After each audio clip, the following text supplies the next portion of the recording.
ନମସ୍କାର। ସଡ଼ିଙ୍ଗ ଗୋଟେଇ ଗୋଟେଇ ମା କେତେ ସ୍ୱପ୍ନ ସାଥୀ ହେଉଥାଏ ଭେଟ।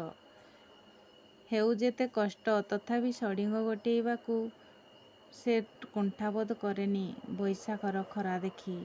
ମୋର କବିତାର ଶୀର୍ଷକ ସଡ଼ିଙ୍ଗ। ସଡ଼ିଙ୍ଗ ସଡ଼ିଙ୍ଗ ଗୋଟେଇ ଭରିବ ସେ ପେଟ, ଦେହ ପାଇଁ କିଣି ନେବ ଶସ୍ତା ଗୋଟେ ପାଟ। କୁନି ପୁଅ କାନ୍ଦୁଚି ଖାଇବାକୁ ଭାତ, କୁନି ଝିଅ କୁରେଇଁ ଫୁଲ ପିନ୍ଧି ବାଲି ଘରେ ବସି ଗାଉଅଛି ଗୀତ।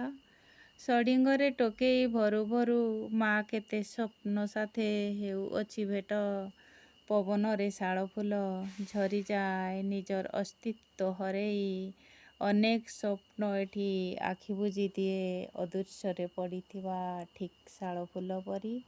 ପବନରେ ଶାଳ ଫୁଲ ଝରିଯାଏ ନିଜର ଅସ୍ତିତ୍ୱ ହରେଇ, ଅନେକ ସ୍ୱପ୍ନ ଏଠି ଆଖି ବୁଜି ଦିଏ ଅଦୃଶ୍ୟରେ ପଡ଼ିଥିବା ଠିକ୍ ଶାଳ ଫୁଲ ପରି।